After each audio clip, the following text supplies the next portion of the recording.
औज़ुबिल्लाहिमिनश्शैतानिर्रजीम बिस्मिल्लाहिर्रहमानिर्रहीम। अस्सलाम वालेकुम स्टूडेंट्स, आप सब लोग अच्छे होंगे इंशाअल्लाह ताला। और आज का जो हमारा फिज़िक्स के अंदर टॉपिक है क्लास 10th में वो है सिंपल हार्मोनिक मोशन SHM। आप लोगों को लास्ट लेक्चर्स में ये बताया गया था कि simple harmonic motion is a special type of motion in which body moves along a fix point. एक ऐसी मोशन जिसमें कोई भी ऑब्जेक्ट एक फिक्स पॉइंट के गिर्द मूव करता है उसे हम नाम देते हैं सिंपल हार्मोनिक मोशन। और उसकी कुछ कंडीशंस होती हैं कि उसमें जो एक्सेलरेशन होता है that is always towards the fix position और mid position that is known as position O।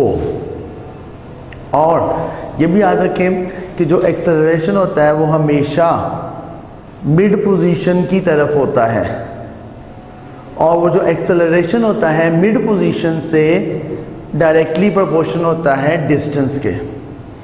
जितना डिस्टेंस ज़्यादा होगा मिड पोजीशन से एक्सेलरेशन उतना ज़्यादा होता जाएगा, जितना डिस्टेंस कम होगा एक्सेलरेशन उतना कम होता जाएगा। तो जो सिंपल हार्मोनिक मोशन होती है जिसे हम शॉर्ट फॉर्म में SHM कहते हैं, उसकी मुख्तलिफ एग्जांपल्स आपकी बुक में, उनमें से आज हम पहली एग्जांपल को डिस्कस करने जा रहे हैं, that is ball and bowl motion. दोनों वर्ड्स मिलते जुलते हैं। BALL बॉल, एक छोटा सा बॉल होता है, गेंद जिसे आप कहते हैं, और बाउल क्या है, BOWL बाउल। घर में आप लोगों के देखा मुख्तलिफ किस्म के प्याले होते हैं तो उसे इंग्लिश में कहते हैं बाउल, ठीक है। अब हमने क्या करना है, एक छोटा सा बाउल लेके गेंद उसको बाउल के अंदर मूव करवाना है। पहले वो मिड पोजीशन में होगा, बॉल को बाउल के अंदर रख दिया हमने, वो दरमियान में आ जाएगा उसके सेंटर में। फिर हम क्या करेंगे, उसको वहाँ से मूव करवाएंगे एक पोजीशन पे, फिर वहाँ से वो जब उसको छोड़ेंगे तो वो दूसरी पोजीशन की तरफ मूव करना शुरू कर देगा। तो उसकी जो मोशन होगी that is an example of SHM। अब हम यहाँ पे देखते हैं कि अगर हमारे पास एक बाउल है, सपोज ये मैंने आपके सामने एक बाउल बनाया है और इसके सेंटर में मिड में एक बॉल पड़ा हुआ है जिसको मैंने यहाँ पे शो कर दिया कि मिड में बॉल है, छोटा सा बॉल है। अब इस वक्त ये है जी मिड पोजीशन पे, जिसको हमने नाम दिया है पोजीशन O। अगर ग्रीन से नज़र नहीं आ रहा तो मैं ना ब्लैक से लिख देता हूँ। ये O पोजीशन पे है। अब ये इनिशियल पोजीशन है, अभी जब हमने उसको डिस्टर्ब नहीं किया, वो अपनी मिड पोजीशन पे है O पे। अब ये जो पोजीशन O है यहाँ पे, उस पे अमल करने वाली तमाम फोर्सेस जो हैं उनका रिजल्टेंट क्या है, वो इक्वल है किसके, ज़ीरो के। फोर्सेस का रिजल्टेंट किसके इक्वल है, ज़ीरो के। अब असल में यहाँ पे दो फोर्सेस अमल करती हैं। एक है नंबर 1 पे वेट ऑफ बॉल, इस बॉल का वेट है जो कि किस तरफ है, डाउनवर्ड। वेट का जो वेट ऑफ बॉल है डेट इज डाउनवर्ड, और दूसरी फोर्स है नॉर्मल रिएक्शन जो कि है इन अपवर्ड डायरेक्शन। अब action and reactions are always equal but opposite in direction, that's why O position पे नेट फोर्सेस वो क्या है, ज़ीरो।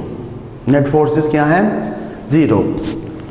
और यहाँ पे जो बॉल है वो किस हालत में है, रेस्ट में, क्योंकि उस पर कोई भी फोर्स अप्लाई नहीं करती। लेकिन जब हम उसके ऊपर जैसे ही एक एक्सटर्नल फोर्स अप्लाई करते हैं और इस बॉल को पॉइंट O से पिक करते हैं, और पिक करने के बाद हम ले जाते हैं एक दूसरे पॉइंट पे जो कि इसके मुकाबले में थोड़ा हाइट पे है, यानी हमने बॉल को उठाया और बाउल के एक किनारे पे ले गए ऊपर यहाँ पे, और इस पोजीशन को हमने नाम दे दिया पोजीशन A। और जो A पोजीशन है ये अभी इसकी कौन सी पोजीशन है, एक्सट्रीम पोजीशन, इंतहाई पोजीशन। अब इस A पोजीशन पे ले जाने के लिए हमने इसके ऊपर जो फोर्स लगाई उसे हम कहते हैं एक्सटर्नल फोर्स। क्या कहते हैं, एक्सटर्नल फोर्स। अब A पे ले जाके हमने क्या करना है, इस बॉल को मूव करवाना है, छोड़ देना है। हमने मिड पॉइंट से पिक किया, ऐसे ऊपर लेके गए, वहाँ से उसको छोड़ दिया। जब हम उसको नीचे की तरफ छोड़ेंगे वो मूव करेगा टूवर्ड्स पॉइंट ओ, वो ए से मूव करेगा ओ की तरफ, जो कि ओ क्या है, उसकी मिड पोजीशन है। अब जब ये ए से मूव करता है ओ की तरफ, तो उस पे अमल करने वाली जो फोर्स होती है उसे हम कहते हैं जी रेस्टोरिंग फोर्स। क्या कहते हैं? Restoring force. और याद रखें इसके ऊपर ये जो रेस्टोरिंग फोर्स अमल करती है, that is due to the weight of ball, that is due to the weight of ball. Ball के वेट की वजह से, इस रेस्टोरिंग फोर्स की वजह से जो बॉल होता है वो पोजीशन ए से मूव करता है किसकी तरफ? पोजीशन ओ की तरफ। अब जब वो ओ पे आता है, ओ पे आके उसकी जो स्पीड होती है डेट बिकम्स मैक्सिमम। ओ पे उसकी स्पीड क्या हो जाती है? ज़्यादा से ज़्यादा हो जाती है।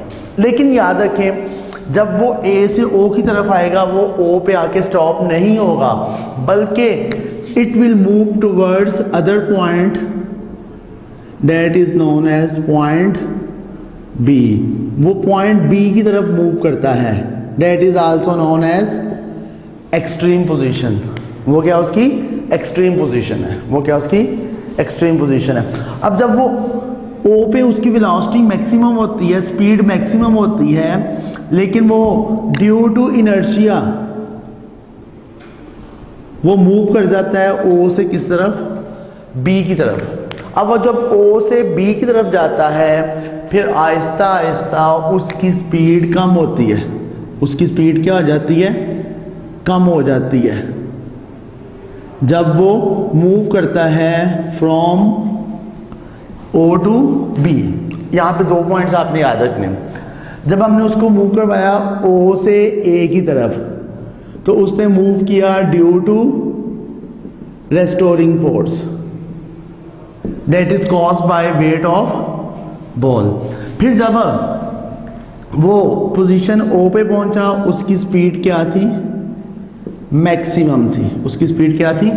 मैक्सिमम। ओ पे उसकी स्पीड क्या है? मैक्सिमम। लेकिन जब वो ओ से बी की तरफ मूव करता है आहिस्ता आहिस्ता उसकी स्पीड क्या होती है? कम हो जाती है। स्पीड जो होती है वो कम हो जाती है। स्पीड को मैं यहाँ पे शो कर देता हूँ V से। उसकी स्पीड क्या हो जाती है? कम हो जाती है। लेकिन जब वो B पे पहुँच जाता है उसकी जो स्पीड होती है वो कम से कम हो जाती है, मिनिमम हो जाती है, यानी एटलीस्ट 0 हो जाती है, यानी वो B पे जाके थोड़ी देर के लिए स्टॉप हो जाता है। अब हम लोगों ने उसकी 2 चीज़ें पढ़ ली अभी। एक ये कि उसकी स्पीड O से A की तरफ जब लेके जाते हैं तो रेस्टोरिंग फोर्स होती है, A से वापस आता है तो उसकी स्पीड आहिस्ता आहिस्ता ज़्यादा होती है, O पे आके स्पीड मैक्सिमम हो जाती है, O से B की तरफ जाते हुए स्पीड मिनिमम हो जाती है और B पे जाके बिल्कुल 0 हो जाती है। अब हमने पढ़ना है उसके एक्सेलरेशन के मुतालिक। अब याद रखें जब वो A से मूव करता है O की तरफ, A से मूव करता है O की तरफ, तो उसकी स्पीड ज़्यादा होती है, यानी उसमें ज़्यादा से ज़्यादा एक्सेलरेशन पैदा होता है। और A पे जाके जो उसका जो एक्सेलरेशन होता है जब वो A से O की तरफ आता है तो एक्सेलरेशन की जो डायरेक्शन होती है that is towards the mid point O, that is towards the mid point O। अब A से O की तरफ गया, एक्सेलरेशन प्रोड्यूस हुआ, उसकी डायरेक्शन किस तरफ है?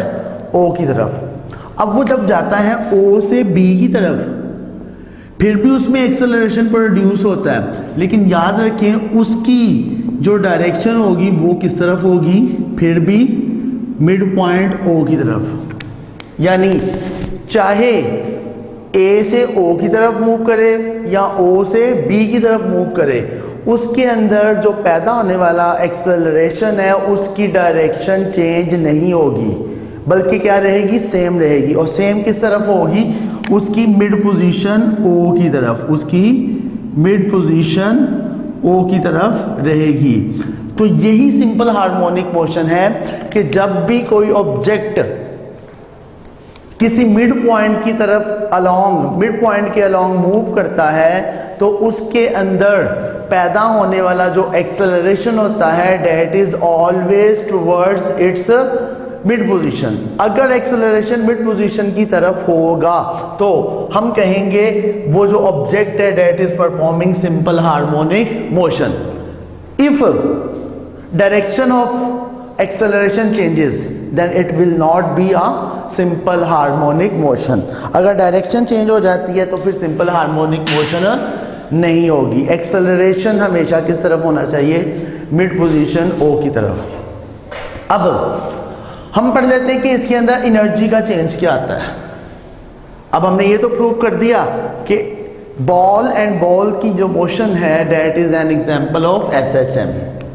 अब हम ये देखते हैं कि जब वो एसएचएम परफॉर्म करता है तो उसकी जो एनर्जी होती है उसमें क्या तब्दीली आती है। अब याद रखिए जो ओ है, ओ को हम कहते हैं मिड पोजीशन, या हम इसको कह सकते हैं ये क्या है उसकी लोएस्ट पोजीशन। इस पॉइंट पे जो ऑब्जेक्ट होता है अपनी लोवेस्ट पोजीशन पे होता है। अब जो ए होता है और जो बी होता है इसको हम कहते हैं जी एक्सट्रीम पोजीशन, और एक्सट्रीम पोजीशन को मैं दूसरा नाम दे सकता हूं जी क्या? Highest position. अब क्योंकि मिड पोजीशन ओ पे वो अपनी लोवेस्ट पोजीशन पे होता है, लिहाजा यहाँ पे उसके अंदर पैदा होने वाली जो पोटेंशियल एनर्जी होगी ओ पे, जो पोटेंशियल एनर्जी होगी that will be equal to minimum. वो मिनिमम होगी क्योंकि वो बिल्कुल लोवेस्ट पोजीशन पे। और यहाँ पे जो काइनेटिक एनर्जी होगी वो क्या होगी? मैक्सिमम। मैक्सिमम क्यों होगी? क्योंकि अभी मैंने आपको यहाँ पे बताया कि ओ पे जाके उसकी स्पीड क्या होती है? मैक्सिमम। तो जब स्पीड मैक्सिमम होगी तो डेफिनेटली काइनेटिक एनर्जी भी क्या हो जाएगी? यहाँ पे मैक्सिमम होगी। अब ओ के बाद दूसरे पॉइंट दो आते हैं ए और बी। अब याद रखें ए और बी पे इन पोजीशन को हम कहते हैं हाईएस्ट पोजीशन। यहाँ पे जो बॉल होता है वो अपनी हाईएस्ट पोजीशन पे होता है, लिहाजा ए और बी दोनों पोजीशन के ऊपर इसकी जो पोटेंशियल एनर्जी होती है that becomes maximum. Potential energy maximum हो जाती है और ए और बी पे जाके जो काइनेटिक एनर्जी होती है डेट बिकम्स मिनिमम। वो क्या हो जाती है?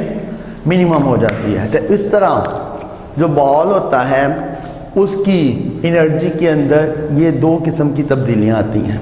ठीक है, इस तरह आप लोगों ने जो सिंपल हार्मोनिक मोशन है उसमें उसकी पहली एग्जांपल बॉल एंड बॉल, इसको अच्छी तरह याद करना है क्योंकि ये पिछले साल जो कहते हैं बोर्ड के एग्ज़ाम्स में ये क्वेश्चंस आप लोगों को दिया गया था as a long question. Hope so आप लोग इसकी ज़्यादा से ज़्यादा प्रैक्टिस करेंगे और इसको समझने की कोशिश करेंगे। Thank you. अस्सलाम वालेकुम।